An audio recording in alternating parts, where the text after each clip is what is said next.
I remember being in. Oh, it's you. Oh, I see.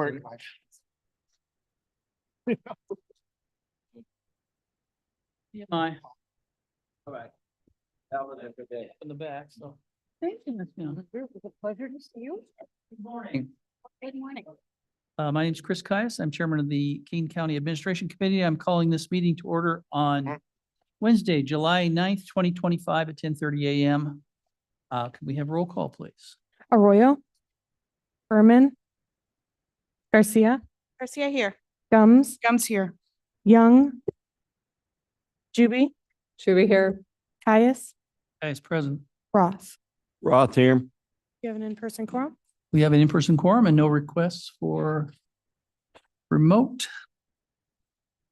Okay, and then may I have a motion or a request for unanimous consent for the minutes, approval of the minutes from June 11th, 2025. Mr. Chair Gums, Yes, Madam I Gus? would like to ask for unanimous consent to approve the minutes of June 11th, 2025. Okay, is there any objection to that? Hearing none, seeing none, minutes are approved. I didn't have notification of any public comment for this committee. We haven't gotten anything in, so. Finances are on file. Right here. Then we'll go right to a director, the executive director's report, Mr. Roger Fonstock. Good morning. This is Roger Fonstock with IT and Building Management. We have provided a report, which is basically our submitted budget for 2026. And you should have received it in an email this morning. I was trying to get it out sooner, but we're working through this with finance, the ad hoc committee, and our own staff and team. But this is an early snapshot of what we submitted for ITD, building management, and GIS. There are some additional things that we're working on for special funds, which would be Mill Creek SSA. We're going to be working on the 125 and 127 sales tax funds. And then we have some other work that we need to do in the capital fund. We're working with finance to get all the submission documents from capital requests, and then looking at what we've got in ARPA funds, and then what we have in 2025 projects that we still have to finish. They're trying to project the year-end balance for the projects for 2025 so that you can budget for 2026. Some of the budget statutes require that you budget for it in 2026, or if you try to make an amendment to the budget in 2026, you go through this process of an emergency budget appropriation. And we're trying to work with Kathy to make sure we try to get our projections for capital straight. So this is operating budget for IT, building management, and GIS for 2026. So the first couple slides are a little bit of a review. It's our mission statement. Even, with some of the budget cuts and things that we're doing, we're still trying to do all of our preventative maintenance and maintaining all of our infrastructure systems, whether it's computer or building systems. And we're still working with our service desk to try to meet and exceed all of our customers' expectations, the offices, departments, and the public. We have the committee goals, which were established, I think, a year ago. I think at some point we might want to go through and review those again as a committee, but they're in here for your review.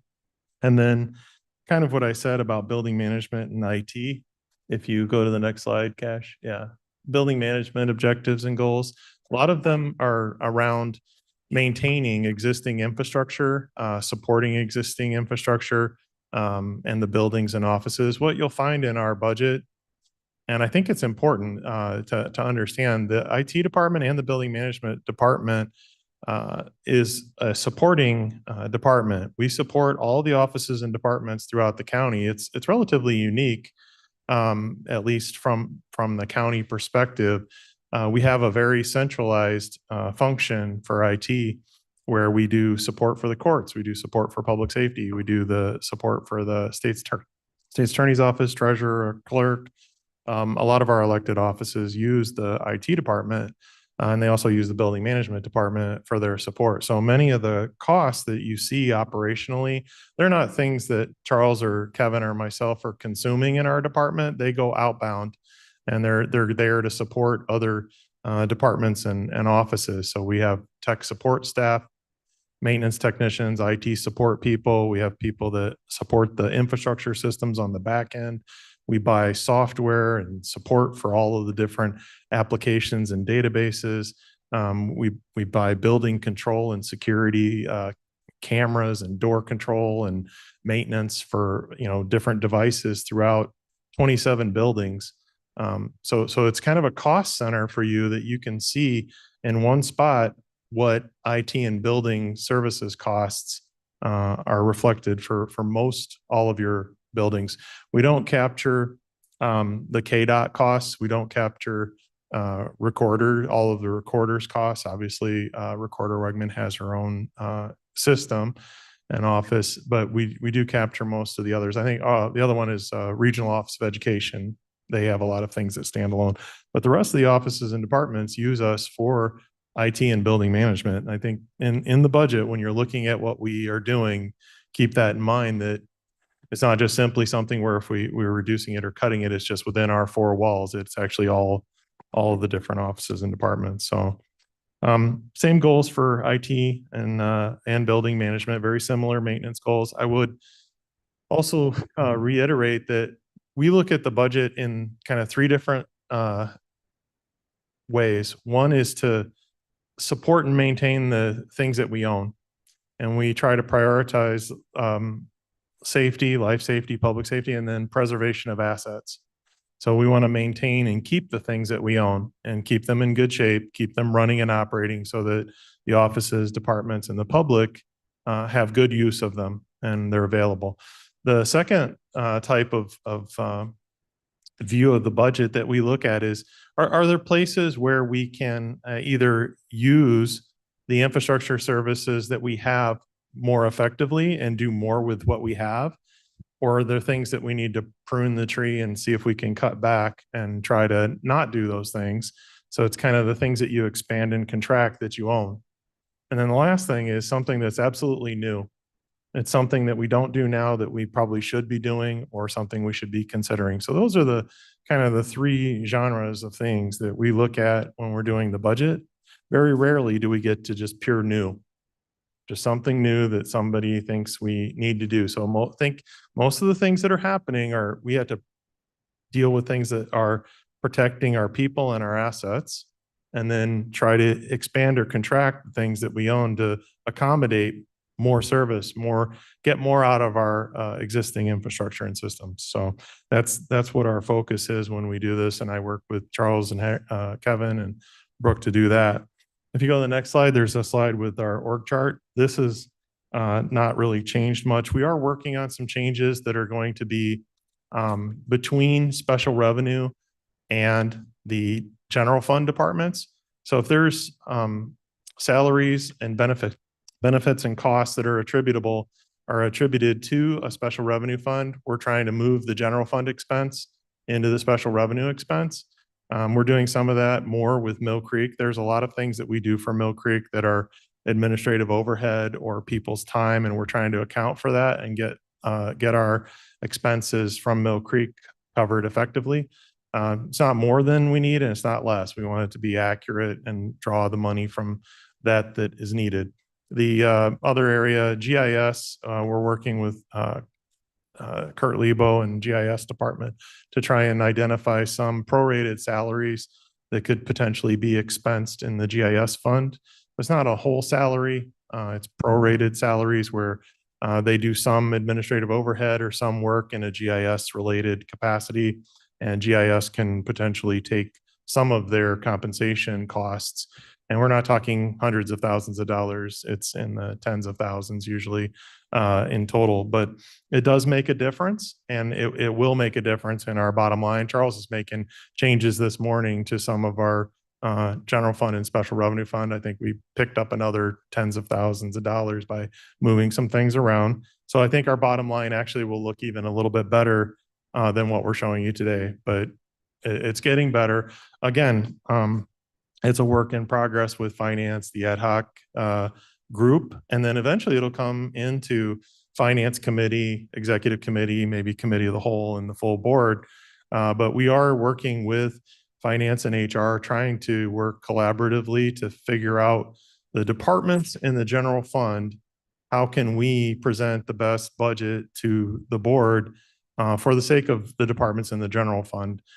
We obviously don't have control as it relates to elected offices. We'll do our best on our side. So if you go to the next slide, there's just divisions of services that we have, and then go one more slide. This, I didn't know how this would come off in the slides, but this is basically line item for line item, what is submitted in our budget. There is a series of accounts that the top section is really related to benefits, the 45,005 healthcare contribution contra account, and those balance with the section that's about the third section down. So they're basically money in and money out for all your benefits. So they're kind of I'd call it a net zero on those. But as you change the personnel costs, which we haven't gotten that far yet, but when you change the personnel costs and you shift payroll into a special fund, it actually reduces the cost of benefits because the benefits are paid prorated as well. So we're going to be working through that with finance. And there's a lot of questions, I think, at this time about if staffing levels for a department or office come down, the respective contribution in healthcare and other benefits goes down as well. So those are some calculations that will benefit the county if headcount is distributed over special funds, or if headcounts are reduced. You'll see benefit in the benefits line items. So if you go through this, the columns to the far right are the percentage differences from 25 to 26 and from 24 to 26. So for personnel, we're 3% less than 2025, but we're still 9% more from 2024 to 26. And what Charles did this morning probably made a big difference in that line item. It changed it. We're going to have to update that. But from last year, overall costs for salary and wages and eliminating a lot of the overtime expense. We're trying not to use overtime this year. So all of our work will be, what's that, Charles? Charles shaking his head. I was just gonna say, the overtime is something that finance is still working on Working updating. on that? Because, yeah, that there's money that should be in there that got put into salary, so it needs to be rearranged. So Okay. it will show up, but you'll see a reduction in the salary and The wages. salary will go That's down done. and some overtime will go up. Yep. Okay. Again, we're still trying to get all the submissions and accurate data to finance. We're going through it. As you go down into contractual, you're going to see some larger cuts where we took down our contractual consulting services. Some of these cuts were sizable amounts. And we went from 2025 at 1,064,000 down to 808. So it's a significant amount. Overall, you're dropping 24%, 25 to 26, and 11%, 24 to 26. If you go to the next slide, Cash. And another thing too is all of these have supporting entries. There's transaction entries. So, sometimes you'll hear people refer to zero-based budgeting, or are you doing just a rollover of existing numbers? And we have kind of a combination. You roll over existing numbers, but the transactions have to be built in order to get that number. So we actually plug in transactions for what we believe needs to be purchased. So it does get rebuilt every year from essentially the ground up. Some of them don't change a lot, but we do have to revisit them. One of the things you're going to see, and it's more in the countywide expenses, which we're still working on. The countywide expenses has a lot of the software contracts in them. The 125 and 127 fund has the sheriff public safety and the court case management system in them. They're going to go up 5%. And you're talking about, I think those software licenses alone, probably somewhere in the neighborhood of $100,000 or more in increases. And that's just the contractual terms. But we're working on how that countywide expense budget works. We made some cuts to it. We're still working on that too. This is overall though, commodities. Our commodities line items, Charles was able to get that down from, it's not a lot in dollars, but in percent, it's 13%. And overall, 2025 to 2026, IT is down 9%. And then from 24 to 26, we're down 4%. So that's where we started with our submittal. And the net difference in IT goes from 5.24 to 4.76. So the net difference is, roughly $500,000 is less is where we're at right now. We think right now that operationally, this is agreeable. We've cut all the operating things that we think we would want to work with. We're still considering like next steps where we would go next. We're waiting for finance to give us some feedback on that. If they think that we need to go further, I can tell you that further involves, maybe some programmatic changes, how we do some pretty important things, and then also deals with people. So we were trying to cut all the items we could cut and get down to as close to the 10% as we could. And this is where we stopped. It doesn't mean we're done. So, but that's IT in a nutshell. We're down about, it's roughly, a little under $500,000 and 9% less than last year right now. And that's going to change actually this morning. Charles probably changed it by another 100,000 this morning, 50 to 100. Okay, pause time. Yeah, we have Any buildings and questions? GIS too, so. Start with Ms. Allen Do you want to start with a committee member? or Ms. Juby? Yes, please. Sure. So thank you for this. Yes. Wish we'd had a little time to, Yeah, this As is just the we do it. first blush. okay. Is that me that's making that noise? All right, I have a question on the employee training. So it would be on page 9 of the IT. So Yep. 2024 actual was 3,400 and it's budgeted 20,005. Why is that? Is there training that only comes every 2 years? Charles, you want that or a lot of it is we put off training to do projects for other departments and offices, upgrades, and we upgraded the public safety, we upgraded the courts, and then we're dealing with all the tech improvements at the court building. So our people haven't had as much time to go out for training.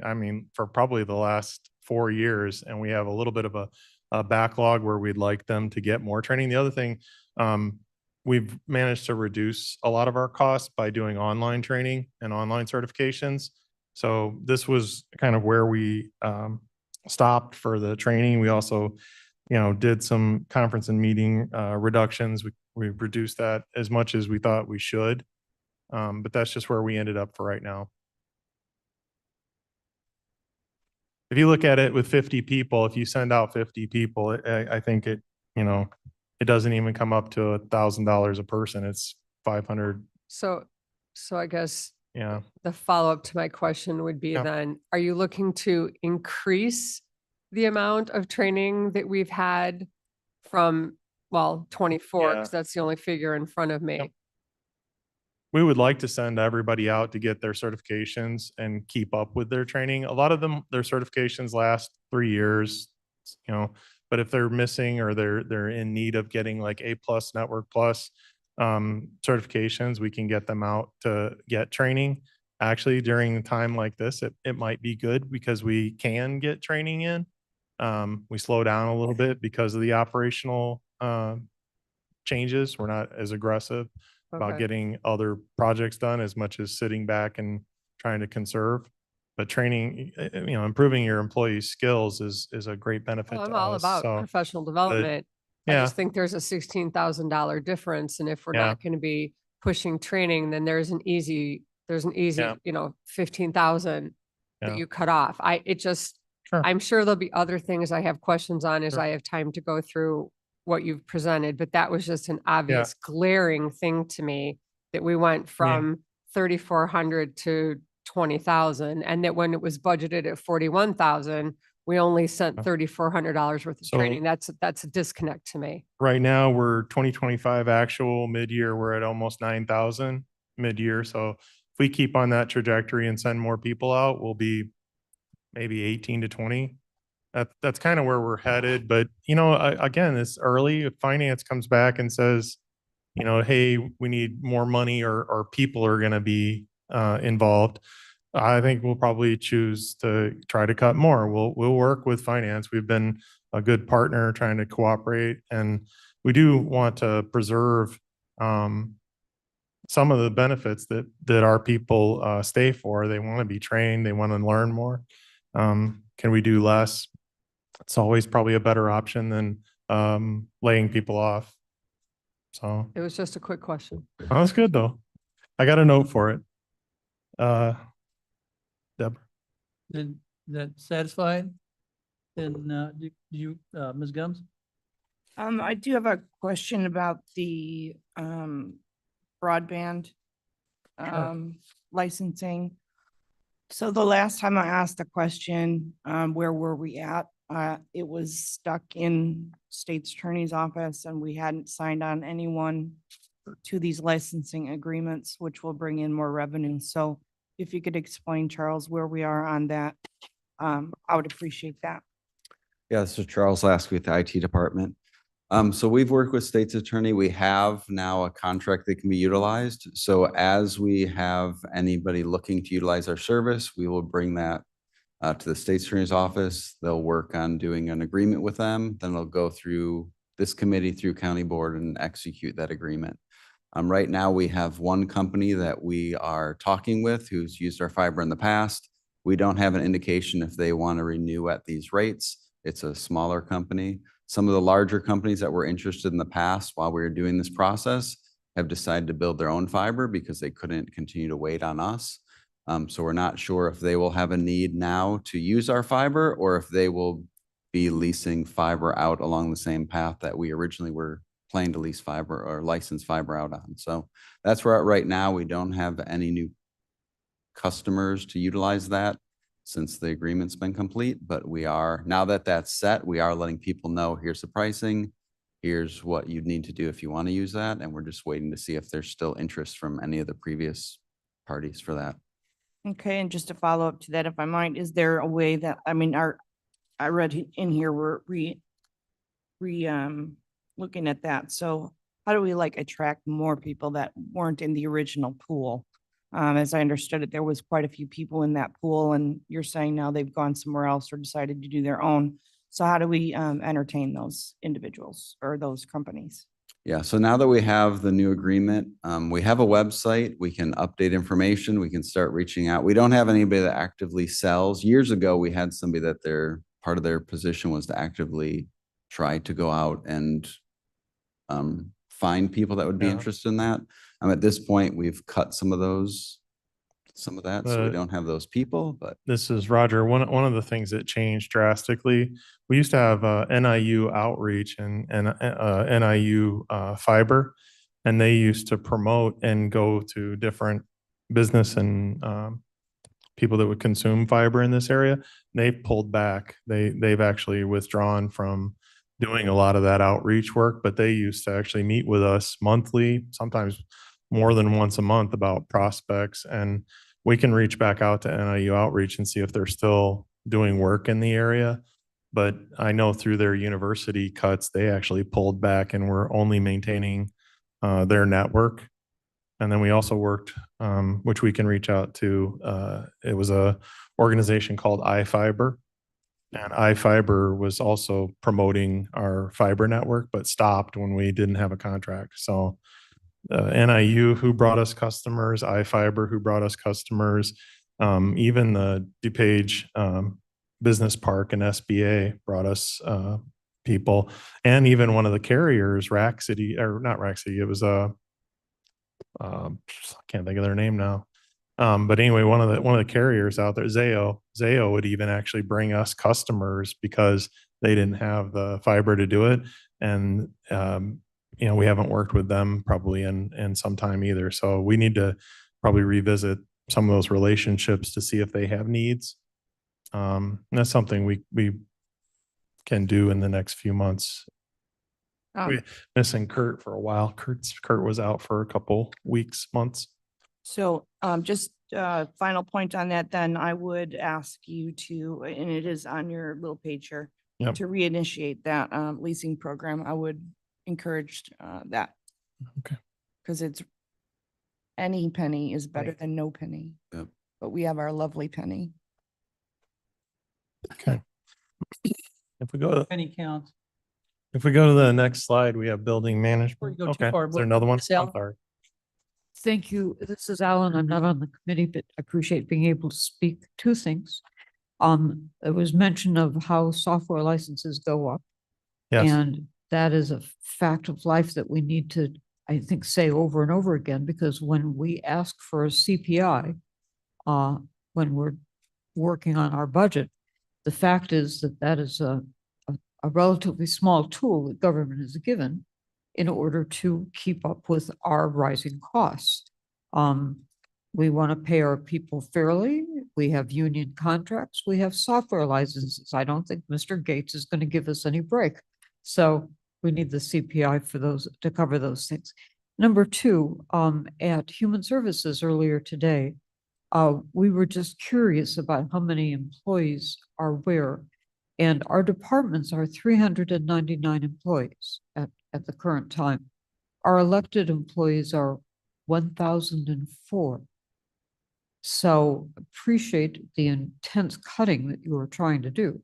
But the fact is that most of this burden is not on our departments. Point. Anyone else? Questions right now? Go ahead, Roger. okay. So the next slides are related to building management. And again, you're going to see the same first section is healthcare, third section of the report is healthcare.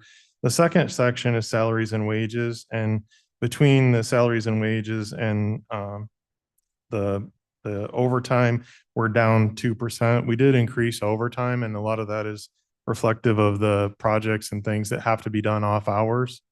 But it's still down a net 2%. And again, some of that's realignment of expenses to other special revenue funds and looking at positions and the things that we have in the department. But overall, it's a net 2% reduction from 2025 to 2026. And it's actually 2% higher than 2024. But I would add that in 2024, that was the first year that we added all the janitorial cleaning staff, and we are starting to balance out from that work. But I think that's a relatively consistent number for staff and personnel. You get into contractual services, and a lot of the work that we had in repairs to roads and maintenance, some of that is being, I think, reduced from the 490 to 325. We're doing paving at the Judicial Center and some other lots, and we just did the Branch Court and Third Street Court. There's some things that we think are in good repair and we can pull back a little bit. The biggest item is repairs and maintenance of the buildings. At 1.4 million, it's considerable. I mean, the amount of repairs to the almost 1 million square feet of buildings. But when you look at it prorated, it's maybe $1.50 per square foot. It's so, but that's maintaining operations in the buildings. We have picked up a lot of additional work in the adult corrections, trying as we go through the projects to look at the heating, air conditioning, water systems, the outer building, kitchen, gun range. We are finding things that need to be addressed. And that's part of going through the building and doing capital projects. You discover things that are just kind of festering and languishing, and then it's like, okay, well, we need to address that. Is it an operational expense or a capital expense? And we can quickly identify between less than $10,000, greater than $10,000. So we have a lot of those less than $10,000. Fix it, it's operating cost. Fix it, it's operating cost. Doors, controls on doors in the jail, even on this campus, just fixing doors and locks and things like that that are dysfunctional. Even recently, things like window blinds that have been up for 20 years that no longer work, but probably need to be replaced because they're falling apart, operating expenses, but, and those go under repairs. As you go through this and you see, we have repairs for and maintenance of vehicles, I would say that on the next page was, cut. And, a lot of that has to do with, we have the sheriff's office maintaining our vehicles. I think they're doing a good job helping us control costs. We also have some newer vehicles. Some of the older vehicles drove costs to repair. And I think, even this year, we'll be returning money from our budget in the actuals because of the work that the sheriff's office does for us.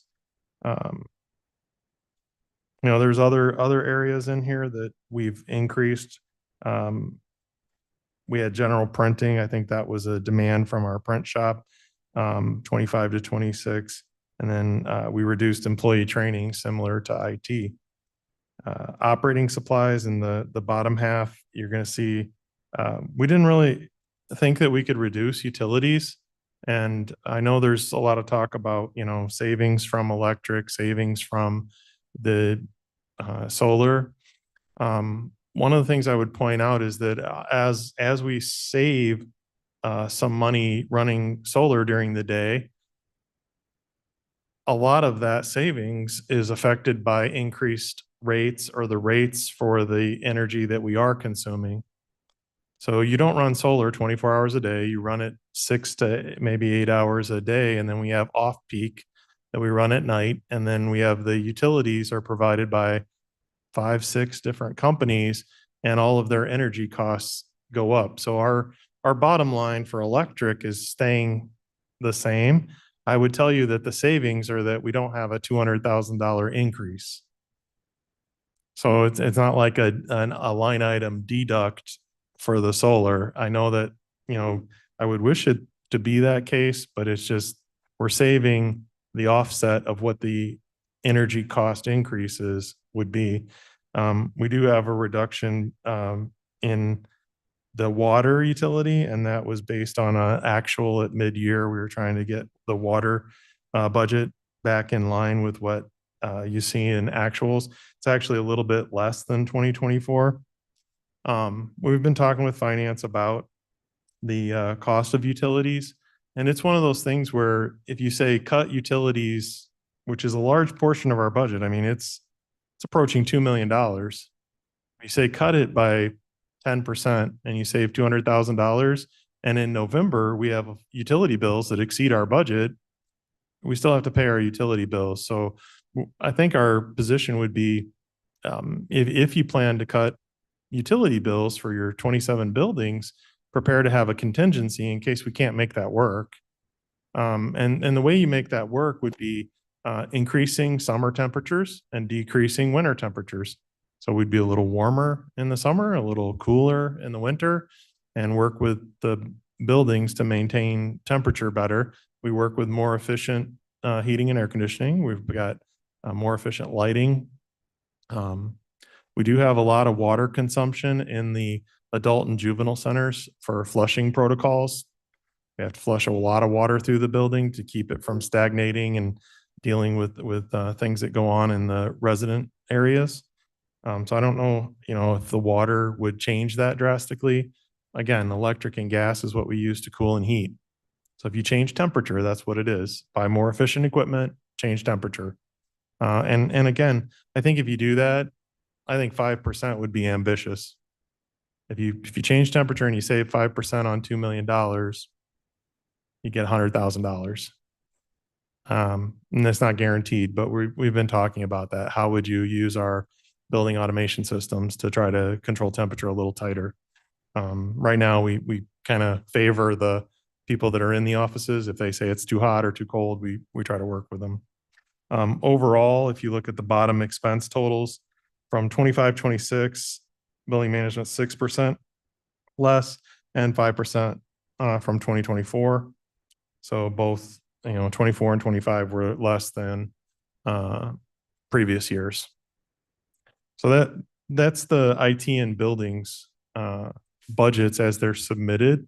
And again, we're going through these daily. Charles made changes this morning. We're working on more changes with finance. We found a duplicate entry last week, which was in the countywide expenses. It was something that we eliminated from our side. It's something that is paid for in an elected official's budget, and they've been paying the bill for 2 years, but it's sitting in a countywide expense budget, and we're like, we need to take that out. And that was a pretty good savings. And then there's some other things that were cost centers. Like we have a line item for the Regional Office of Education's lease, and we were working to move that into the Regional Office of Education's budget because it really is their cost center. We had it in a line item in a sub fund by itself. And Kathy and I had talked about, it's really reflective of the operations of ROE. It's not, we're not leasing it for our general government purposes. So they're working with ROE to move that expense over so that it reflects in their budget. That's another item that is being worked on.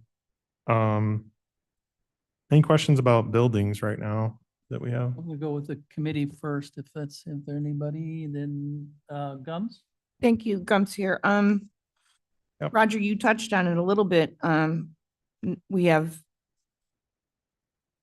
gotten new and more efficient equipment at like substantially, Yeah. a lot of money.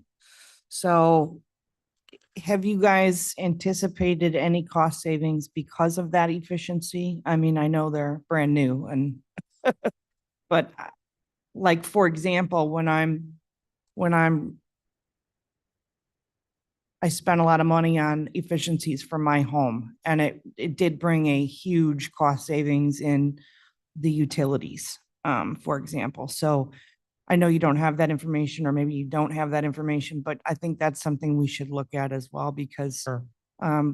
going forward, we want to be able to express how our improvements have saved us money. So I'd like that information at some point.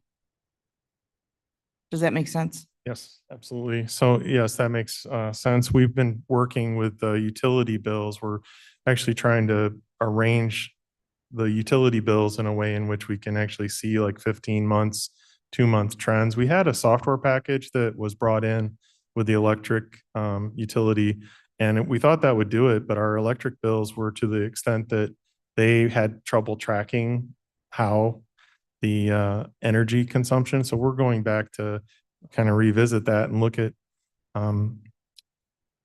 the gas is billed in decatherms and the electric is in kilowatt hours. Water is in, I think it's in cubic feet or something like that. But anyway, we're trying to get the consumption and then the rate and then the total price and do it for 15 months to get a comparison of what. And we started that process. It's just getting back to it. But yes, I agree. It's something to watch as you make changes, because you look at a chiller system that's running, let's say it's running 80% efficiency, and you go to air-cooled chillers, which are over 90% efficient. It's a net difference of 10%. So you're not wasting energy, exhausting it. You're using it to cool the building. Same thing with heat. If you're going from 80 to 90% efficient, our boilers on the Judicial Center were, I think, almost 97% efficient. So almost 100% of the energy goes into heat. The boilers before that were, I don't even think they were 80, maybe 80%, 85. So you save 10% in energy costs that way. Again, the cost per kilowatt hour, or the cost per decatherm is where it comes down to, is did the cost per unit of energy go up even though you're saving? So that's how maybe you hold the line flatter, but we'll get the information and try to put it into something that's reasonable. Does that answer your question? It does, and I Uh, just wanted to kind of highlight it there, Comes. And then also, general printing is like $45,000 different. So I don't know why they asked for that increase, but I'd be interested to know. For what? General printing. You said that they had asked for that increase, so I just didn't know Yeah. what changed. I don't have that exactly, but Charles might. I mean, you can get back. We to can- this. Sorry. I believe that We had moved the print shop operations from IT over to building management. So I think they're moving funds from IT and increasing in building management to make up for that. So it'd all be under one line. So they were already purchasing paper, envelopes, and other supplies, and now they're going to handle all the purchasing of that. So that's why that went up. So Thank you. it's kind of just rearranged Yep. where it's at. Thank you. Okay, then, well, Madam Chair, did you have Mr. Roth then? Roger. Roger, also over the last couple of years, we've had a lot of repairs. So now with capital replacements, repairs should be coming down too, correct? I would like that to be true. Okay. I mean, you're going to have other repairs on other Yeah. stuff. I would say, you know, the biggest issue is whether the repair is operational or turns into capital. Right. And when we find things, I mean, we've been going through the kitchen at Adult Corrections. And it seems like every time you open something, you find something else that's not right. And we same thing for the outer building, the pipe chase. We found, I mean, there's problems with the precast where there's crack. We need to address it. It's going to weather and get worse. So you're going to see some information about that eventually, where we're going to show some pictures of, we did the discovery, we pulled out all the seals, all the joints, and you're looking at it and the flashing and, hey, here's cracks and the damage to the precast. We need to have somebody fix it. And there's, capital costs to that. I think a lot of times it's the part we know about the buildings, which we're budgeting for. And then when you find the unknown, when you start working on it, I know we're ahead of the game on a lot of repairs on heating and air conditioning, which is a great position to be in. And I hope that will lower our costs in that area.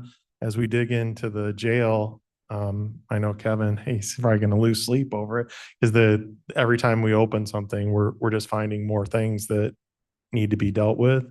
So maybe we're a year away from where we get the ARPA money spent and the jail is in better condition and we understand those costs. I don't see it changing this year. I just don't. Madam Chair? Thank you. I have one question.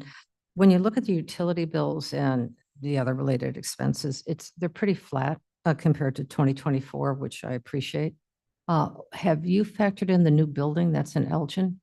Has that been forecast? Because that is going to open up in 26. It's in the costs for what we're doing now. We need to come up with a prorated formula because that building's about 75% health department and their special revenue. So special revenue should be their expense while we're working on the concept plan, which, by the way, I think this week the concept is done and they're going to draft resolution to authorize the actual plan and construction, which, it's been going slow, but a lot of that's getting agreement from everybody that's a potential tenant, and also pulling back some of the demands.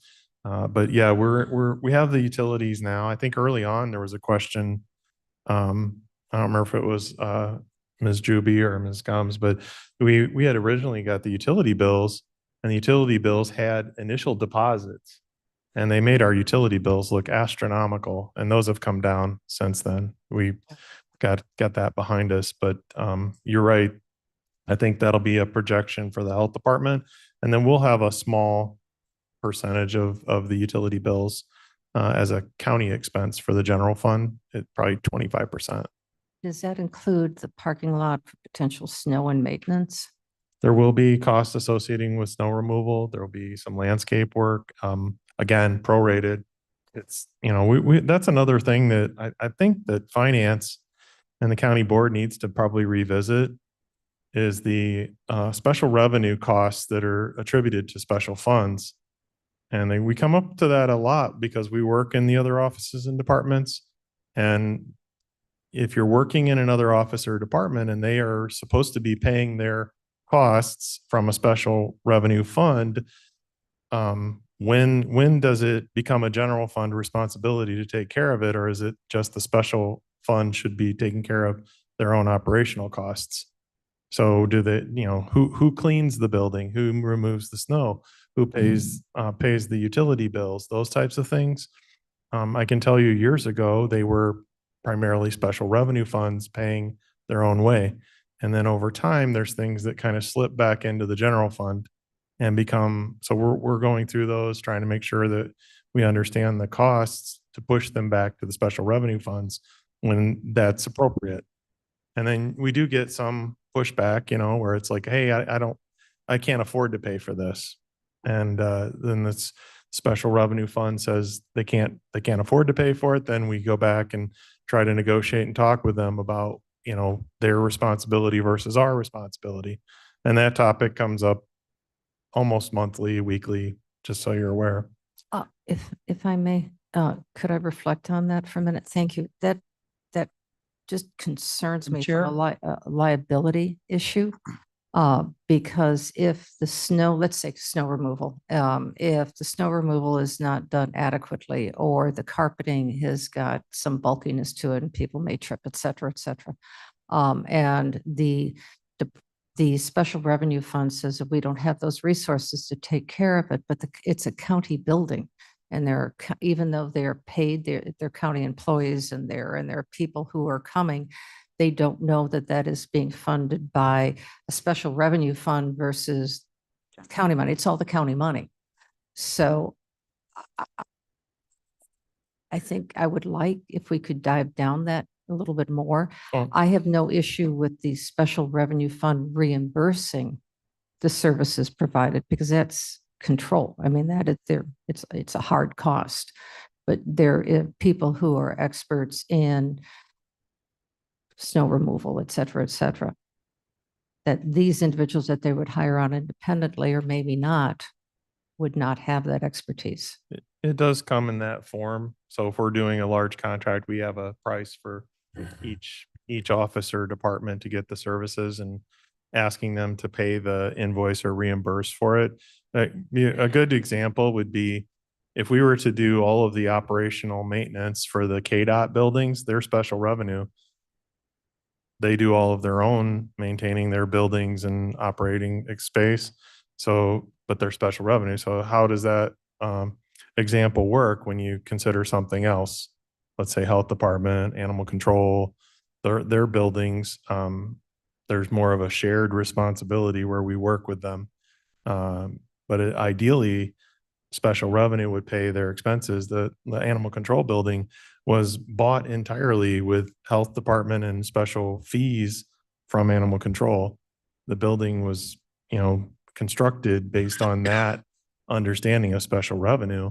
So certainly if they built the building and they've maintained it for, you know, years, now we're in a mode where there's things that are going to age out and need replacing. Who pays for the replacements of, you know, capital depreciation, you know, in the building? Those are just things that historically would have been special revenue because they paid for that originally.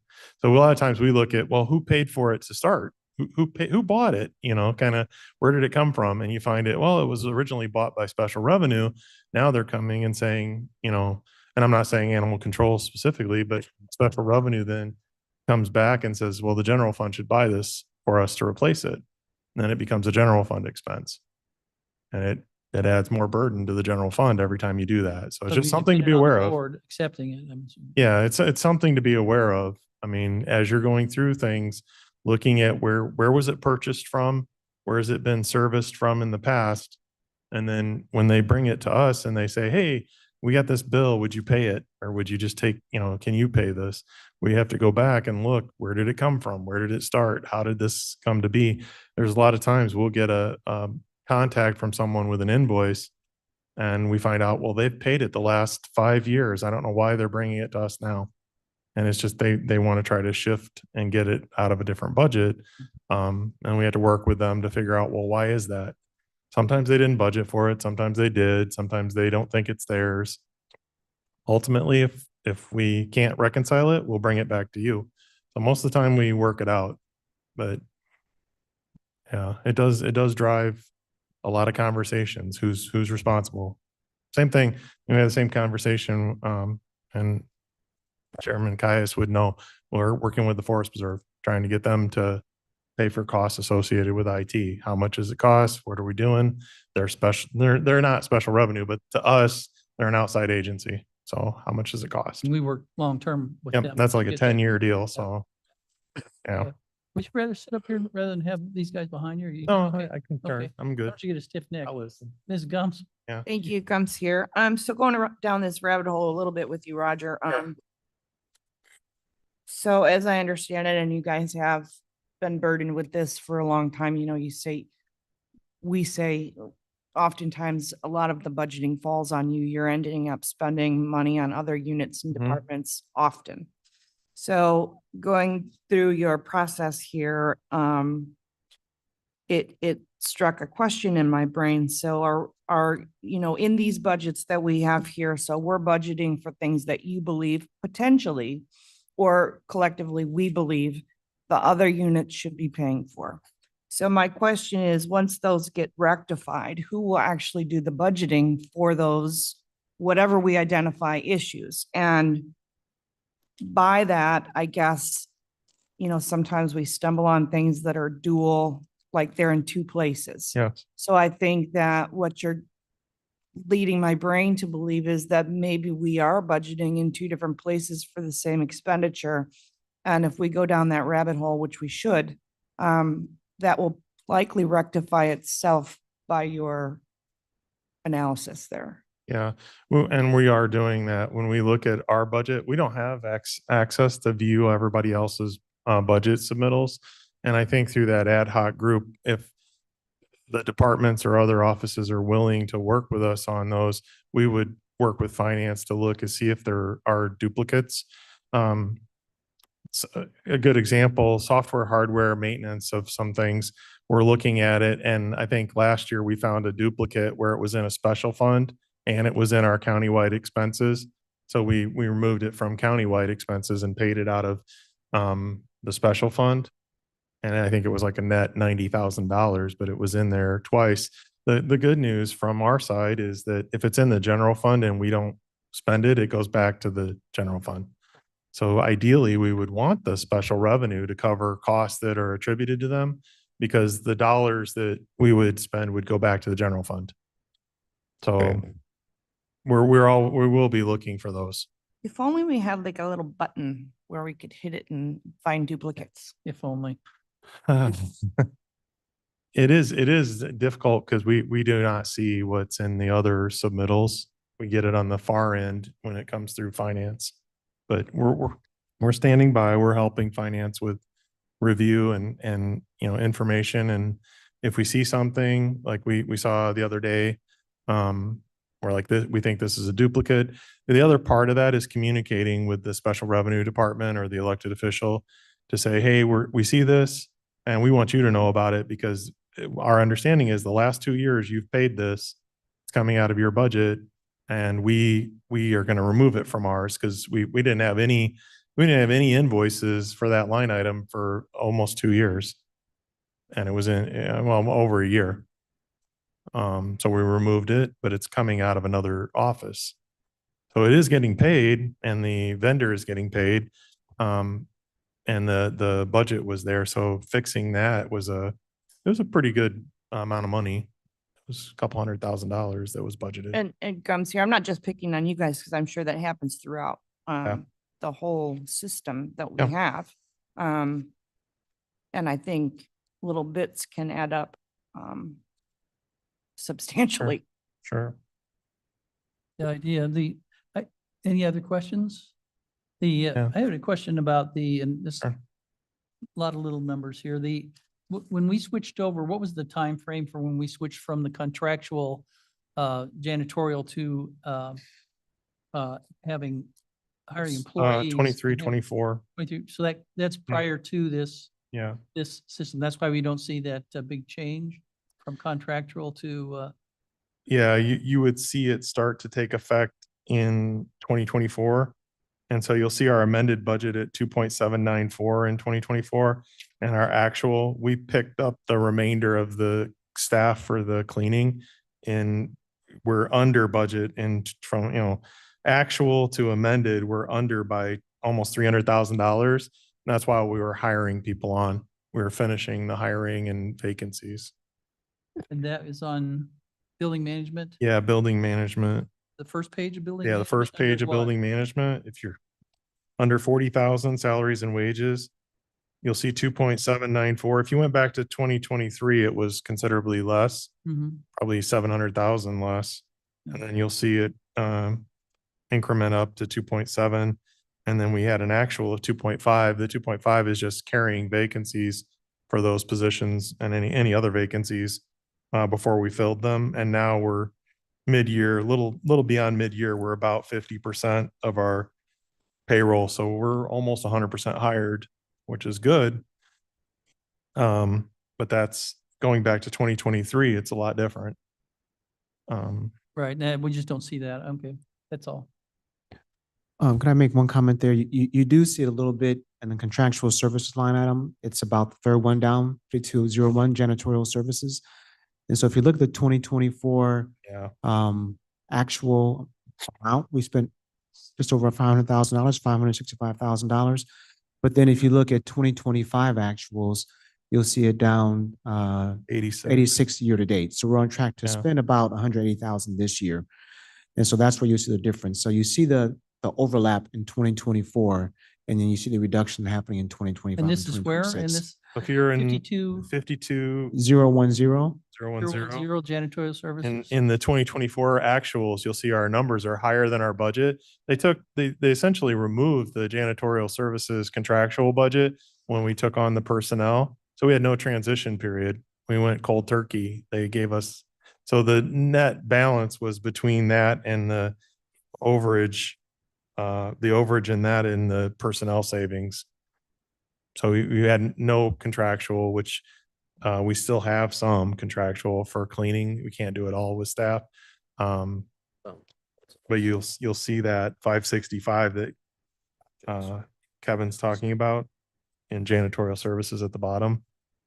That's actually 565 over while we're paying contractual services and hiring on janitorial In 24. in 24. And it kind of spanned 23 to 24. I think we started in Right. late 23 when we knew that the budget was approved, or we knew it was going to happen. We started hiring. And that's why we see the 20 and 23 in that same line Yep. item there. Is that what? So, That they're the That was, percentage wise, difference between 2025 and Yep. 26 yeah, was 20, and then 24 and 26 was 223. And there's a corresponding difference in the contract. those are between amended budget and submitted budget. Yeah. They're not actual. The percentages are not actual. Any other questions on any of that right at this point? Our hands just went up there. Yeah. Madam Chair, He's got it. Mr. Roth? Under Roth here, under building management budget, the overtime salaries, 40200. The amended budget for 25 was 169. We're on track for that because we're about 82. The next year it bumps up to 205. Is that because of a lot of the ARPA projects? It's a lot of overtime for projects that have to happen off hours, after hours, weekends. And that's my question. And then, Right. yeah, and time and a half comes in. We're one other thing that it's going to play into this probably, and I don't know where we're at with it exactly. We're waiting for some feedback from the labor attorneys. We do have a collective bargaining agreement that is in progress. They have never finished or finalized the collective bargaining agreement. They're working with the attorneys. But it's an operators, engineers, collective bargaining agreement for all the maintenance team. They are negotiating with our attorneys and state's attorney's office. We have their counsel, HR has been involved.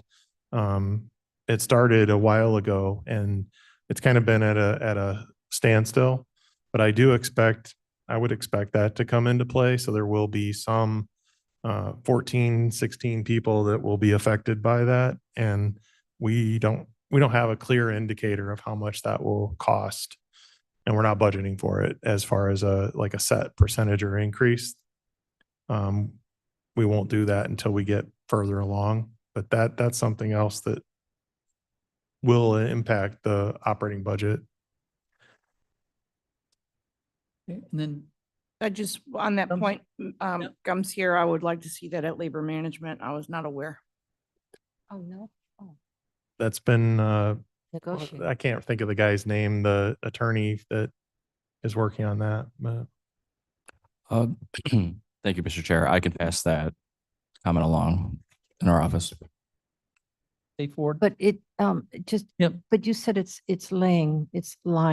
They're No. not moving forward with it. But, so it's not a contract that apparently it was introduced.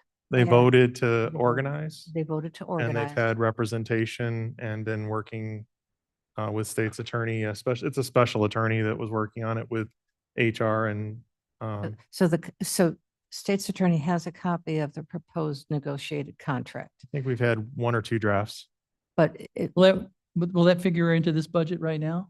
Until we get an actual contract, I don't think we really have a number. I don't know how far we want to go Yeah. on that.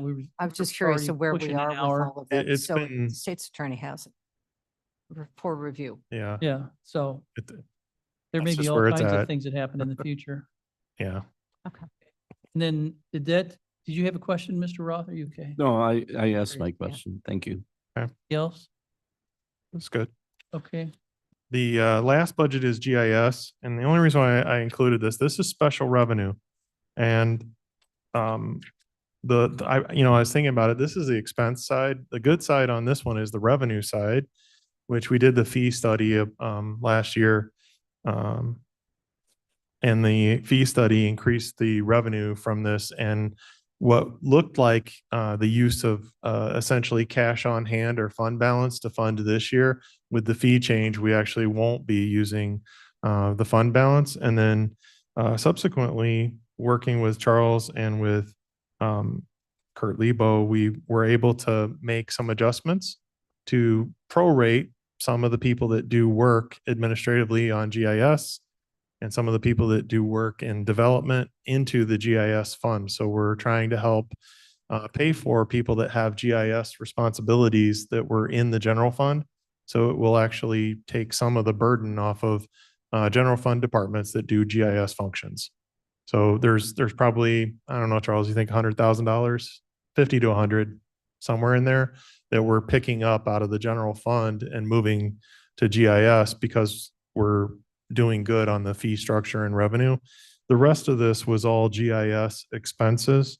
And probably the only thing of note was they removed repairs and maintenance of computers, and they moved it. I'm trying to remember where they moved it down to. They moved it down to computer software license costs, and it's a capital lease expense or capital license expense. And that is going up. Our costs for GIS software, we were speaking with them the other day, and they continue to increase the price of that software so much that we're considering, like, what are our options? Where can you go if the software company keeps increasing and there's just no end in sight? So those are the major changes, though. It would be in that salaries and wages, trying to pick up some prorated salaries and expenses from the general fund and moving them into a special fund. And then the moving of the software license from contractual down into the capital. And also the increase, obviously, the computer software license cost. So when you look at the GIS bottom line, you're seeing their costs go up 16% over last year. And I would argue that that's primarily shifting of compensation and salaries, or shifting that salary burden, and then the increase in the GIS software. So that's the nature of it, but that's special revenue. It doesn't affect the general fund or the deficit or the difference between the funds. Mr. Roth? But the fees are covering that increase, right? Yeah, the fees are covering that, and we're actually going to be back net positive, contributing to the fund balance, which is good, because we were worried this year that we would get perilously close to the fund balance. And then you mentioned the software keeps getting more expensive. It does. It's not like we have any other option, right? I mean, it's a very specialized. It is for our parcel management and parcel maintenance, the cadastral and block book. It's kind of the only thing that does Right. that for us. There are other solutions. They're not as, I don't think they're as good. And there's also a huge conversion cost. So you go from one technology to I think if another. you try to convert, they would tell you that none of the systems collectively would do what ESRI is doing Yeah, for no. us. I So mean- we'd have to buy maybe a couple systems to do it. Right. Yeah, So, not good. There's not an option really, unfortunately. A little bit of a, yeah, a little bit of a sticking point. Okay. So we'll go to the last slide. I think the last slide is kind of our summary. We're under review. It's all a work in progress. None of this is final. What you're seeing is our first submitted draft. We are working with finance and the ad hoc budget group. The things that you mentioned today, the training, broadband revenue and promoting the fiber, the contract with the operators, engineers that we're talking about, efficiencies, general printing I had, and talking about prorated costs, the special funds. We can try to keep on top of those things. Maybe we can have some special information just related to those. The energy cost one is really a challenge. I'm trying to get my hands around that. It's just 6 or 8 different billing agencies, and they all show us different information in different ways to try to synthesize that into something that you can report on that makes sense to people. They call it different things. Is that because they're in different locations?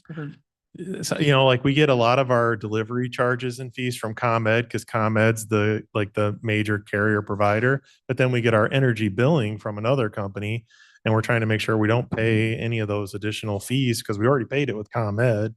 And then last year we had a series of expenses and credits that were enormous. I mean, it was ComEd billed you, but Dynegy should have billed you. ComEd's going to give you a credit, and then Dynegy is going to send you a bill for what the ComEd just credited you for. And you're just trying to make sure you end up paying what you should pay and nothing more. And each one of those is tedious. I mean, we work with Arnie and Jody and try to figure out, hey, make sure we're paying the right amount. But you go through that with 27 buildings, it gets pretty tedious. The programs and services cuts is under review. We talked to Kathy Hopkinson and the ad hoc group is what I believe they're calling it. Could I make a correction? Because it's Yeah. not an ad hoc group, it's a working group. And Yeah. calling it an ad hoc group subjects us to Open Meetings Acts, which means we would have been in violation of that. So we need to be really careful with our language. It's actually a working group. I think the word that we were concerned about was committee. No, ad hoc is what you should be worried about. It's a working group. Because it means it's less Okay. than 3 board members. So it's a working group. Steve, you want to? chime Steve, in am on I that? okay with that? Don't disagree with your assessment. Okay. So anyway, that group has been meeting. We're going through what's in there. We haven't stopped looking at programs and services for cuts. I do think that we want to see what comes out of the next finance committee meeting to see what kind of direction is provided. We're going to continue to look at reallocating expenses to special revenue if it's applicable. Capital budget's under review. We are working to identify the ARPA projects that carry over into 26 and the capital projects that carry over into 26.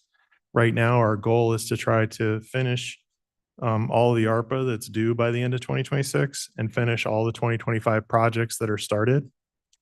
Beyond that, capital is, I think, questionable and potentially at risk. Last year, the general fund contributed $6 million to capital, and the fund balance is healthy. We're spending on projects. I don't see the general fund contributing $6 million to capital next year. So our goal is to get all the ARPA projects done, get that money off the books and finish 2025 projects. And then the next would be to invest in things that are protecting safety for people and protecting our assets or buildings. So we'll be looking at what types of things we can do if there is capital money available in 2026. But I already have been talking with Kathy and with the group that we understand that might not be something that the county can contribute to. And there might be a hiatus It might be a lull or a slowdown. And that's part of a budget that is, it's considerable amount of deficit. And those are one-time capital expenses. They're not operating, they're not ongoing recurring. So, they don't have effects on your people or your operating costs. We did get a request into Kathy and Finance for the capital requests. We're going to go through those. And then at the bottom is kind of a overview of amended budgets, submitted budget, and then the net differences 25 to 26. These are on the actual budget submission. So it's the amended budget that we had in 24, the amended budget in 25, the submitted budget for 26, and it'll show you the net difference between 25 and 26, and the percentage, and the net difference for 24, 26, and the percentage. And then overall for buildings and IT, we're down 25 to 26, $858,000, down 7%. And then from 24 to 26, we'd be down 487 and 4%. So that's the trajectory we're on. We'll continue to work with finance, try to get more support for things that the departments need to cut or to conform in the general fund. And I don't think we're done. I mean, we're just getting started, and but I think it was a good start. Charles and Kevin and our team, Brooke and her team from our admin all did a good job reviewing everything, and it's a good place to start from. But I think when we get feedback from finance, we'll know more. Yes, Madam Chair. Just to comment, thank you for doing all of this and moving forward with judicial cuts. But I have just over some concerns.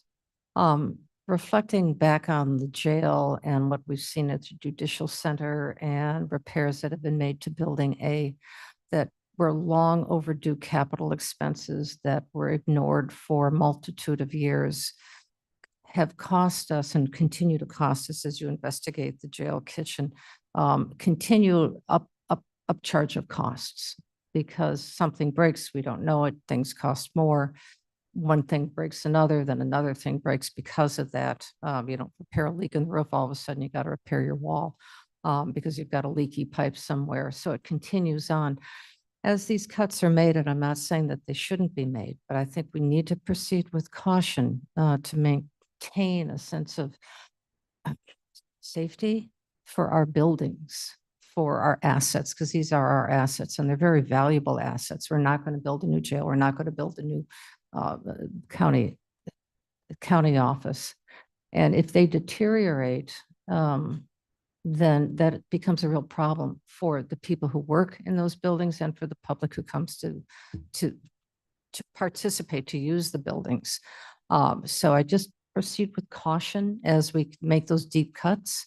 So to make sure that they are appropriately maintained, because the cost of not maintaining them will cost more in the future and potentially cost a lot more because a building could deteriorate to the point where it's no longer useful. Sure. Okay. Okay, any other questions from any of the other committee members? And we're working with the working group, right? Yes. Are we targeting a 10%? The original request was 10%, and that's where we're looking at. They have numbers that they're going to reveal at finance, and they're preparing a presentation for that. And I'll just reiterate that as departments under the general fund, we're trying to work together to show numbers that will reflect the cost cutting that we can do. And so you're going to see that. And then there's going to, I think we were close. We're getting closer on the department side. And we'll continue to work with finance, HR, and the group to achieve the numbers that they want. That's our goal. So we're trying week by week. We find things, we ask, we try to follow up, and we still have time. And of course, after the finance meeting, there'll be some direction that we'll be following. Okay, thank you. Any other questions or comments for Roger? Is that your report? Yes. Okay. Then on to building management. Is Kevin, are you responsible for this one? Kevin's got it now. Well, then I would entertain a motion to present a resolution authorizing a contract extension for Kane County Generator Maintenance Services for the Building Management Department with Midwest Power Industry Incorporated bid number 23-046. That's TMP 25-829 on page 41 for up to $200,000 per year. Gums will First move. of a 3-year. Gums moves, second by Ora. Arroyo. Get that Arroyo? Arroyo. Kevin? Would you like to elucidate? Sure, we've had some really experience with Midwest Power Industries that we're offering this up for. They protect, Right into your. I'm sorry. So we've had a, Soft voice. no problem. We've had some very good experiences so far with this vendor. They've been very successful. Our generators protect our critical equipment, particularly life safety systems, HVAC systems in certain areas that's really important, and some of our IT systems. So they do the work that we cannot do. They do preventative maintenance and also repair work for our generator systems across the county. That includes things like the cooling systems, the electrical systems, the fuel systems inside of there, the batteries, all those types of things. And if you do it well, you can make a generator double its life. And so instead of 15 years, you can get to 30. We actually have one that's at that point right now. So we've had really good success with this vendor. We want to go ahead and extend the contract. There's an extension. Yes. Okay. Any questions for Kevin? Hearing none, roll call, please. Arroyo, Garcia, Garcia, yes. Gums, Gums, yes. Juby, Caius. Caius, yes. Passes. Okay, on to item B, may I have a motion and second to present, potentially approve a resolution authorizing a contract extension with Peters Construction Incorporated for the Kane County Concrete Services for Building Management Department and the Mill Creek Special Service Area. That's bid number 23-041, which is in the agenda as TMP 25-831 on page 44. Gums will That move. would be moved by Gums. Gums, second by Second by Sonia. Sonia. Garcia, yes. Yes. All right, so another good company that we have, Peters, they do our concrete work. This is, for example, things like sidewalks, curbing, ADA modifications. We leverage them when we have tripping hazards. We try to manage slips, trips, and falls and, adjust our concrete accordingly. And so this is done in Mill Creek, as you see in the document, as well as on our general campus. Again, a provider that we like. This is a contract extension for another cycle. And this is for 350,000 for building management, 250. It's a split contract for Mill Creek. Yeah. Right. How much is the amount? Sorry, through what? Oh, it was 350 for the building management and up to 250 for Mill Creek. And of course, Mill Creek pays their portion as they use it. Right. Any questions? Roll call, please. Arroyo, Garcia, Garcia, yes. Gums, yes. Juby, Juby, I. Caius. Yes. Item C, may I have a motion to present and potentially approve a resolution authorizing a contract for Kane County Building Management Department flooring improvement project with RC Wegman, bid number 25-024-TL, which is TMP 25-848 on page 116, I believe. Moved by Arroyo, second by Garcia. Garcia. Kevin? All right, so we've also got Mark Smith here, who's a project manager. If we have some additional questions, this is some work being done at the county branch court offices where the equipment in the elections area, that flooring is incredibly dusty. It's actually creating a health hazard. And so it's going to be replacing that flooring over there. And again, we have Mark, if you want to add some additional comments, Mark, on what's going on in that project.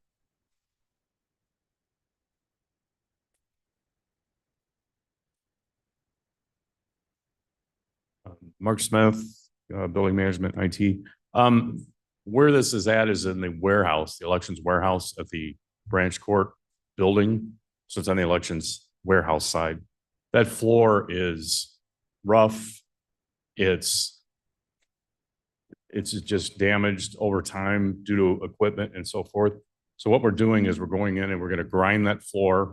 We're going to reseal that floor, and it's going to do two things. It's one, it's going to protect the elections equipment, because two things happen to the elections equipment. One is the dust and the dirt creates damage to the equipment, and rolling it over that cement also vibrates it and creates damage to it. So that's what we're doing, kind of in a nutshell.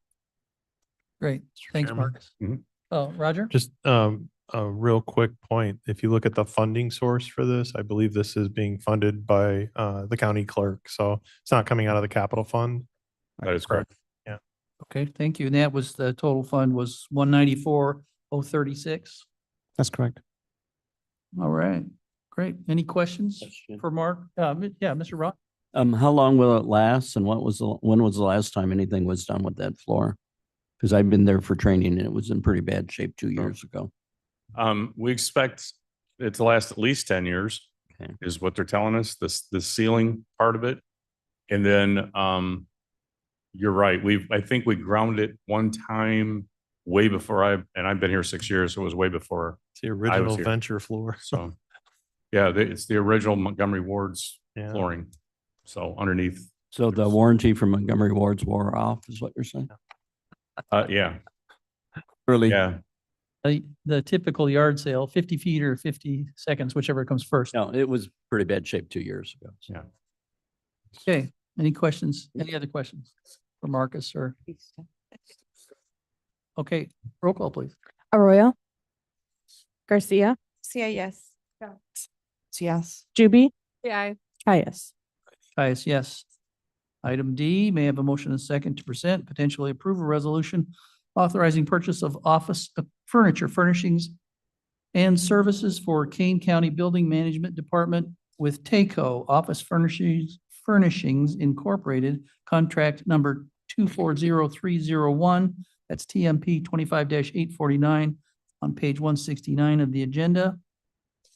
And that would be up to $100,000 per year. Moved by Gums will move it. Gums, second by Arroyo. And Mr. Harris.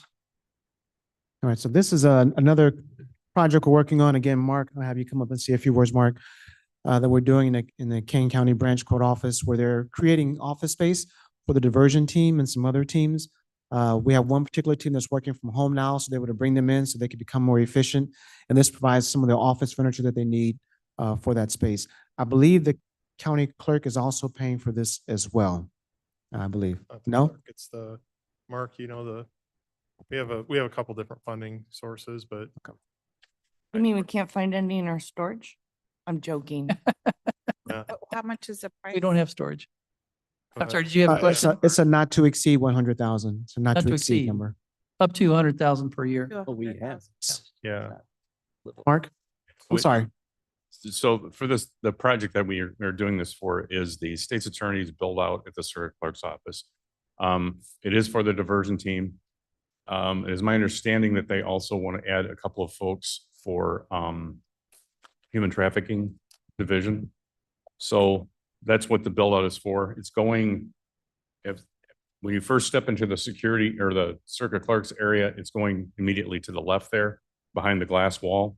So we're taking up we're going to take over that space and make it state's attorney's office space, basically for those divisions.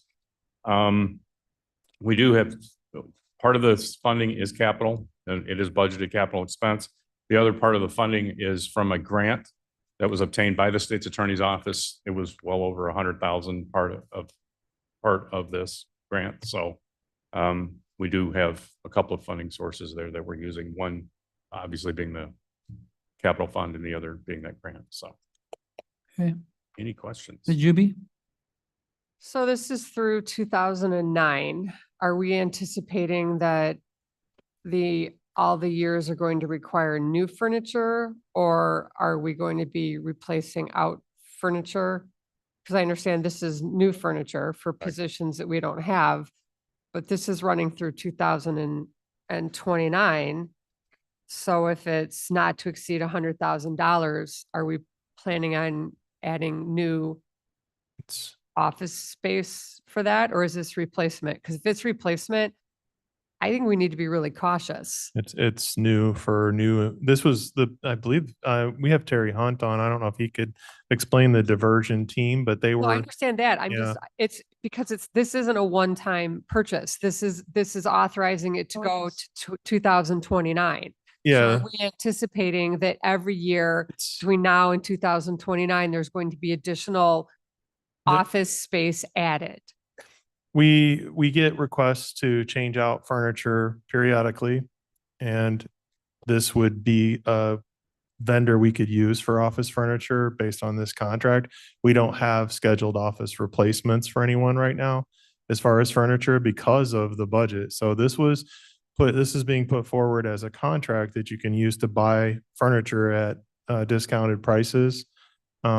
Specifically for this project, but you could buy any furniture using this contract. So if we had a large need for furniture, you could potentially get quotes and proposals from this contract, and they would be approved by the board for use. You could use that as a means of purchasing the furniture. So the way we would use it is up to the purchase of $29,999. We would say you can buy that much kind of miscellaneous furniture here and there for offices that need something. And then if you go beyond that, we would bring it back for a resolution to purchase it in excess of that. But the contract itself is kind of a blanket catalog contract for us to buy their manufactured furniture. I have, Sure. sorry. Is that the Ms. only Garcia? is that the only contractor with furniture that we have that we can find? I know, because I know Yeah. that they're really expensive, and I don't know how much discount you will have.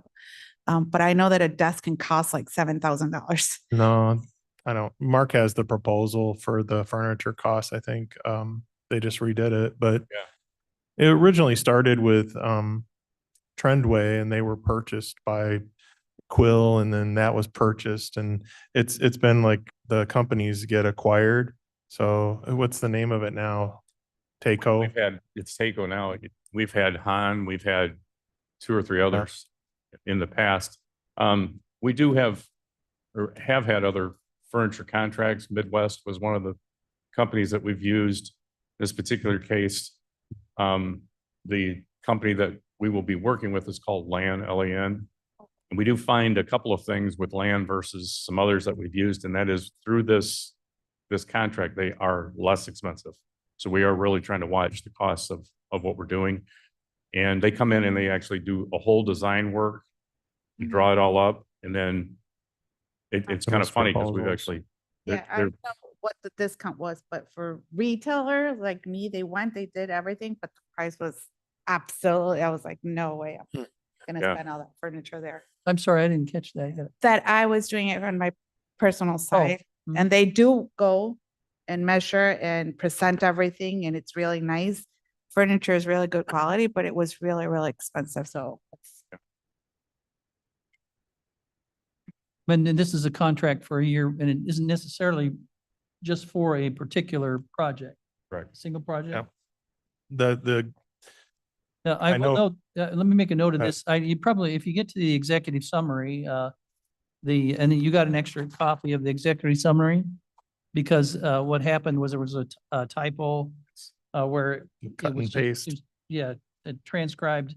You'll see in the agenda that it's just the previous resolution for the 194 in there, but this is the replacement executive summary. It has 100,000 in it, but that'll be corrected as it goes through the Yeah. finance Not to exceed number. or executive committee. And not to exceed. Mark. Yeah. So Ms. Gu- did this, or- yeah. did this go out to bid, or it didn't go out to bid? No, No. it's a contract that was originally done by land office under a cooperative. And When then was that done? What year? We started this over almost 2 years ago. Go, yeah. And then this, like I said, the company that was originally used was Trendway. And then Trendway was acquired, and through acquisition, eventually the contract is now with a company called Taco, which has been authorized as a cooperative under, it's Omnia, correct, Mark? Yes, Yeah. the Is it Sourcewell the or bid Tips? for the Tips? is in the Okay. package too, for this particular Yeah. project. So It's in the package where? it's in the package for the meeting. In our agenda packet? The bid for the furniture, not the original bid for the co-op. Thank you. I'd have to look. I don't know. Do you guys know, Brooke? Look and see if it's in there. It was Omnia. It was on there? Yeah, It was, it's just it was we Omnia. bid that, or we didn't go out to bid for it. We went through a purchasing contract and then now it's changed hands like 2 or 3 times. This is a new I'm one. hearing from someone else who has intimate knowledge with that they're not exactly the most inexpensive. So I'm inclined not to vote yes on this. I'm inclined to want Yeah. to send it out to actually do a bid on this. I'm sorry. That's a lot of money and there's too many variables that have changed since we originally picked them. Mr. Chair Guns. Thumbs. Just with that new insight, we don't have anything we need to buy immediately. Mark, the construction is underway. I don't know. Construction starts on this project probably as soon as next week, And and it will take 90 days. Oh, very good. Then I'm good with, So we have Arroyo here. Arroyo? We have time then to shop this out then, right? It will be very tight. By the next admin meeting, which is what, 4 weeks? We'd have to talk to purchasing, see if they could advertise. I don't know. So you would have to check with them.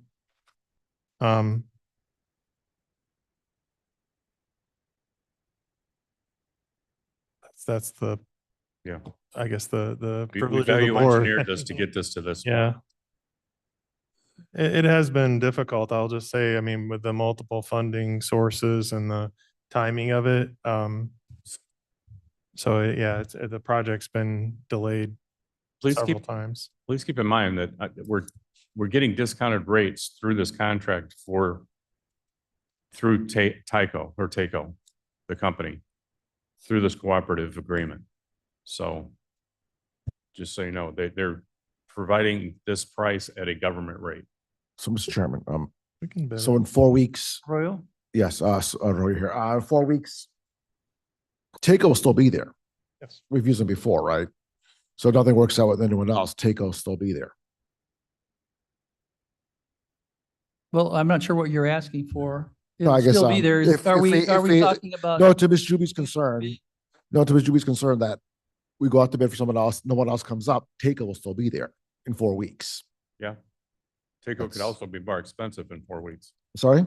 Taco could also be more expensive in 4 weeks because if we put this back out to bid like that, if they have a price increase, then that price increase will kick in. Right now, As a if. if we do a contract right now, then Just for part of this too, just to not ignore all of the players involved. The state's attorney's office actually went through the design work and picked the furniture. We did not pick the furniture, and we gave them reference to a couple of providers for the furniture.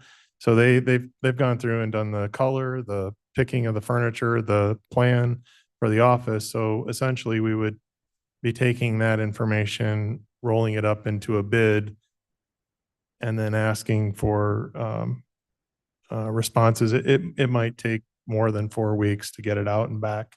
And so you wouldn't see it till probably, it might be back in September. September board.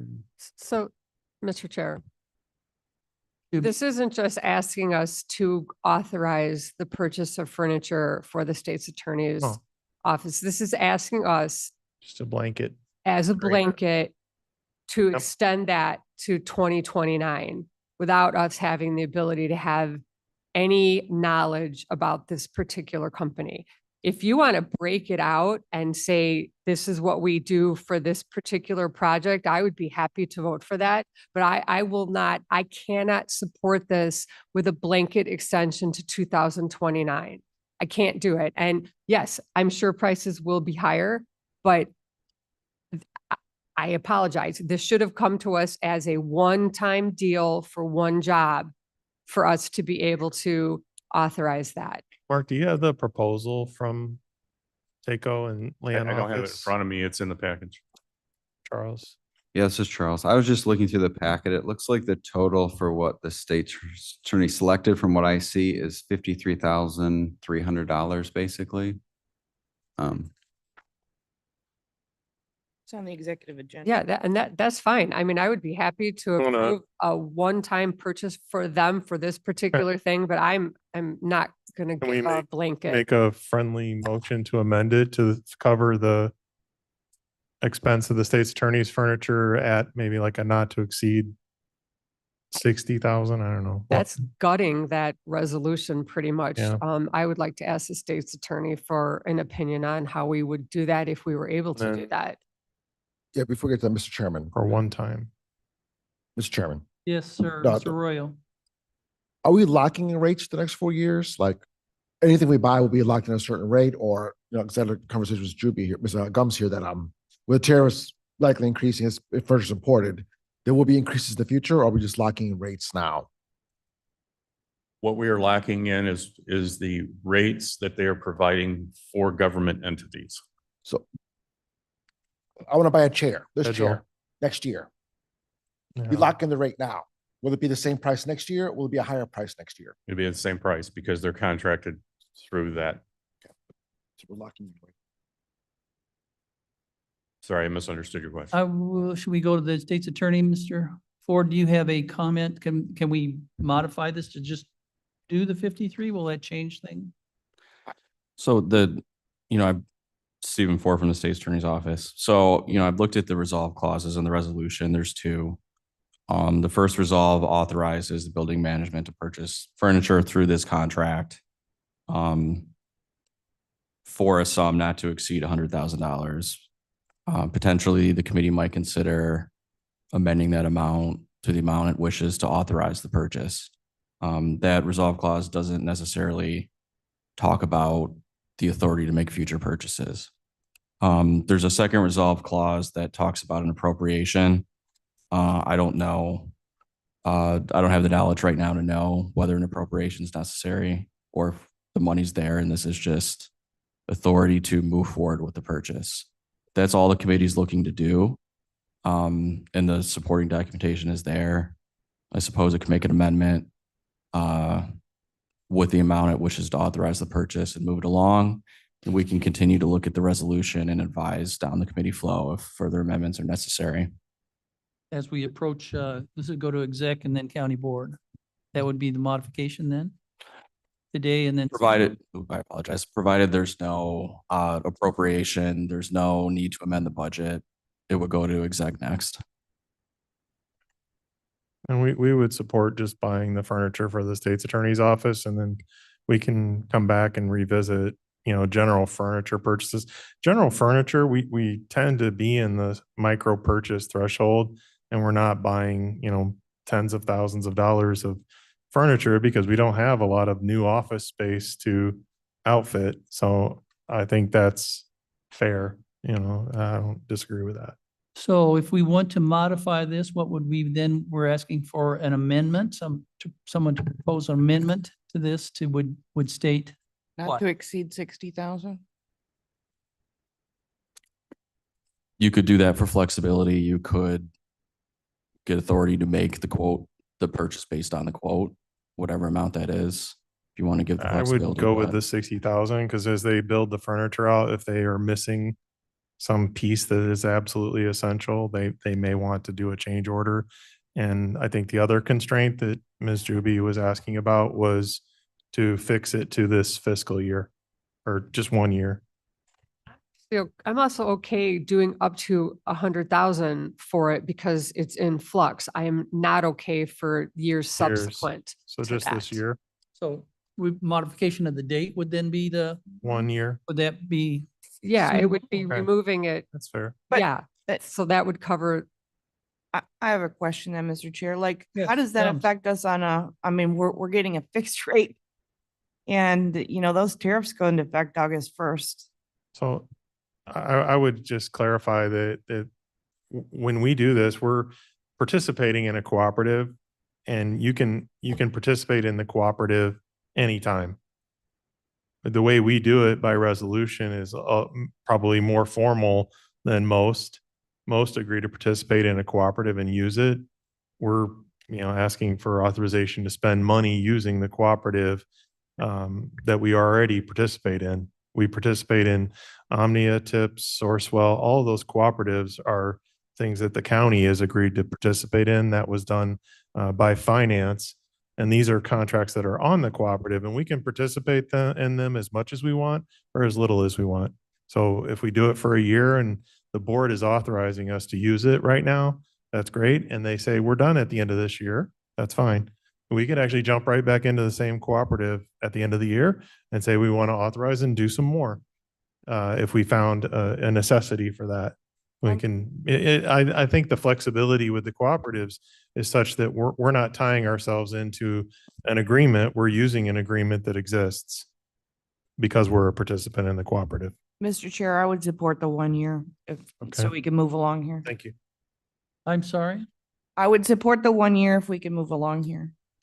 Next- So last So question, Richard. instead of doing it through 29, we do it through 27. that's the main objection? Motion Mr. to Ford? amend. With respect to that, in the first resolved, it references the $100,000 amount, and then it says per fiscal year. The amendment could be 25. for 26. to replace, strike and replace per fiscal year For Our one budget fiscal. now. with for fiscal year 2025. Is that, But- Savannah, does that, Buying it now. But- did you get that? I didn't. Or So, Buying it. Yeah, it'll be here. It'll be here in like less than 30 months, less than 90 days. Last question, Mr. Chairman. 12-month period. for 1 12-month period. If you do it for this year, we can order it, get it. Mr. Chairman, last question. I'm sorry, Of Mr. the- Mr. Arroyo. It's more for my knowledge, Royer here. Are we buying, just for example, 10 chairs? Or are we buying 10 chairs with the option to buy 10 more at a price? I guess maybe I missed this or something, but Mark, how many people total? 10 people, 12 people going into that space? I think it's 10. And then office furniture, there's some like common space, Yeah. I'm front not asking for a counter, specific number, public, just- There's- and we've got, some outside space. Where the current space is, they're using it, the circuit clerk uses it. Those processes will go to the lobby area, so there's a couple pieces. Maybe I'm asking this wrong. Are we buying, 10, As an we're buying example, 10 chairs. are we buying 10 chairs or 10 chairs with the option to buy 10 more in the future at one price? It's in the proposal. Yeah, It's a in the hard proposal. We're- number. Oh, just as an example. It's- I don't anticipate buying any more furniture than this. Yeah. That was just an example. this I thought. project. I made up 10, I made up 10. I Can didn't- I make one more just Please, please. comment, please? Really quick, what we did was we're trying to save some money by doing this, because what would have happened if we'd have went to taken this project and put it totally in the hands of the construction company that's managing the actual construction? They would have bought the furniture, they would have bid and bought the furniture and marked it up 15%. That's what you- So we're actually saving money by doing it this way, by buying the furniture separately, so. Apparently that- not time today, but, but money. Okay, I need a So- motion and a second for the amendment. so we need a motion and a second that would modify that to read, again, Mr. Ford, or in the whereas, A motion to strike and replace in the first resolve clause, the words per fiscal year with the words for A 12-month. 12-month period. replaced with 12-month. What do we do about the second where it says, be it further resolved by the King County Board that 100,000 per fiscal year is hereby appropriated to Building Improvement Fund? Is there any money being appropriated for this purchase? It's already. It's already there. In the fiscal budget. So the for money's budgeted 2025. for this year. We don't need it in 26 budgeted or You beyond. could It'd just strike be that 25. resolved if it's no Yes. longer applicable. Do we need anything of that in that paragraph? Do we need to have the fund number with the various to pay for building management for it? Do we need to have any of that? I in think there? we do need the various line items to accommodate any of the furniture because there wasn't sufficient funding to pay for all of it out of the grant. And so it was going to come out of capital and the grant. There were kind of So- mixed funding options. I'd have to, So then we add the per fiscal year, or do we strike per fiscal year of that and then bring up hereby appropriated from building improvement fund up to the first be it resolved paragraph?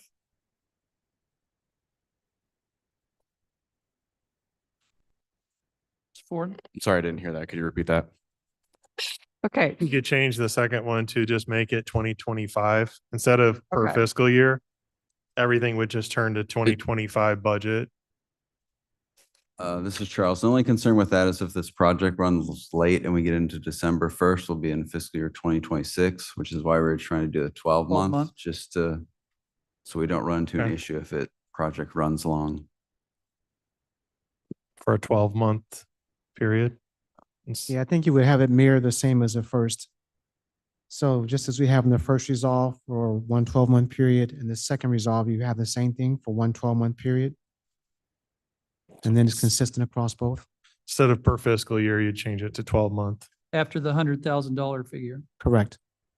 so okay, so I'd like to make an amendment to remove per fiscal year from both further or resolved paragraphs to read for 12-month.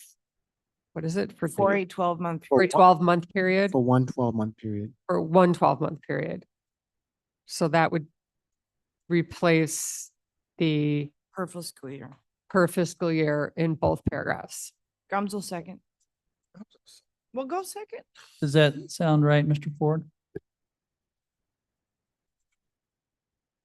I mean, it is, It's good enough. If the money's in Okay. the budget, Good it's been enough. appropriated. does that, I asked the wrong question. Is that good enough? Okay, so that we have a motion from Juby and a second by Gums to, On the amendment, uh, we have to vote for the Motion to amendment amend. first. Yes. which that would I would come, yes. that Yes, would that's come what you after I were said going we to have a do. motion, Yes, yes. And it's to amend that as stated by Ms. Gums. Ms. Juby. Ms. Juby, yes, okay. And correctly, did you get that okay? Yeah. Oh, that's she's fine. so good. Thank you. I'll tell you what. Okay, All right. On the amendment, Arroyo, Oh, yes.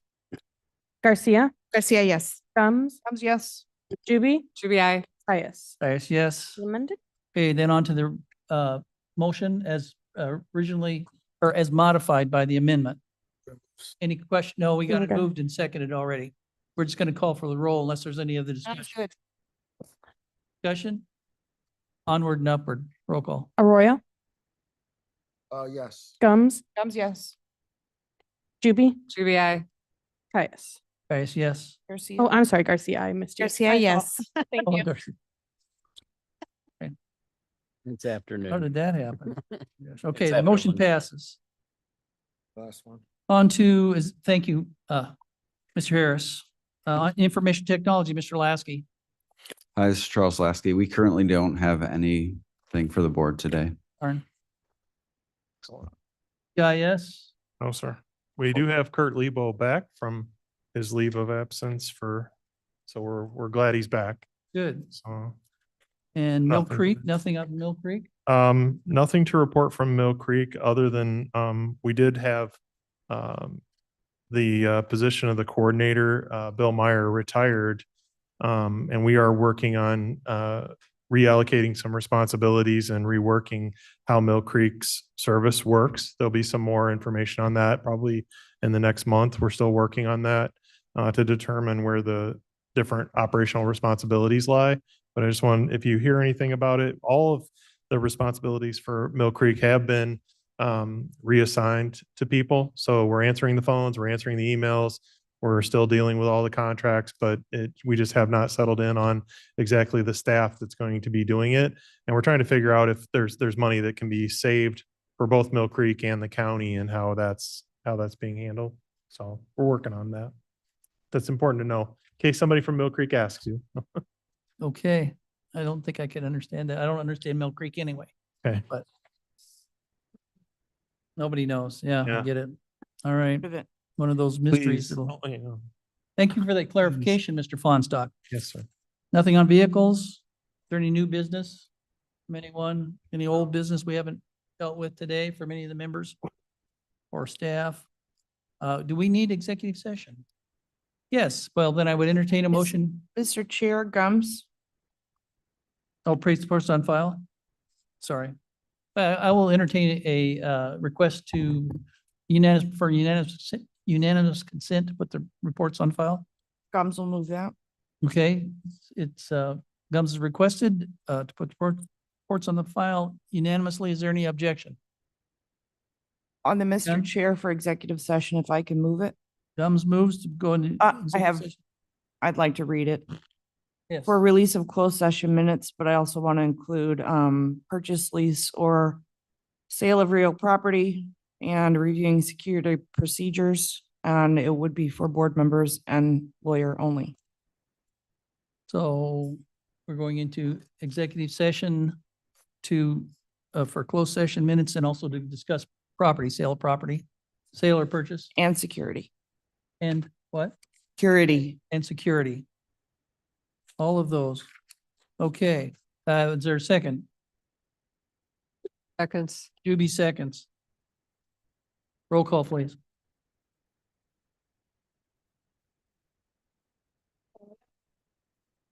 Arroyo,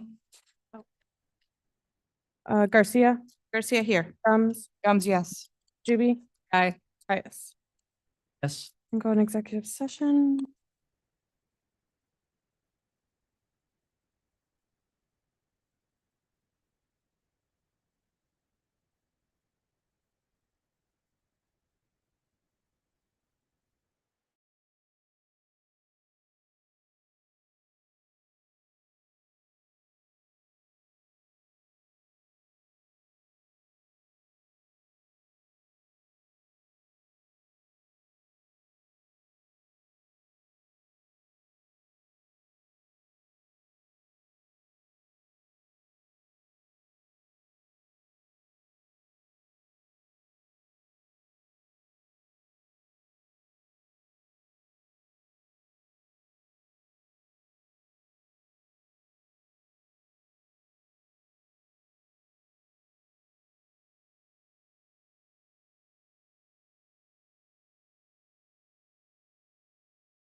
Cash says we're good, so roll call, please. Arroyo, Yes. Berman, Garcia, Gums, Gums here. Young, Juby, Juby here. Caius, Vice President. Roth. Roth here. You have an in-person quorum? We have a in-person forum.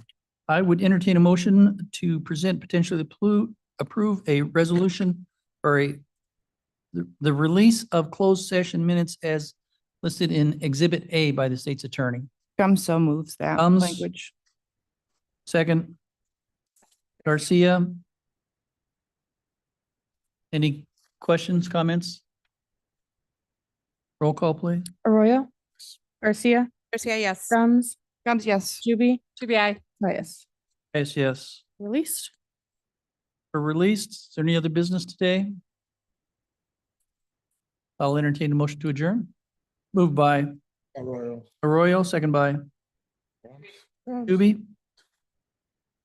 All in favor? Aye. 12:50. 51. 51. 12:51. See you next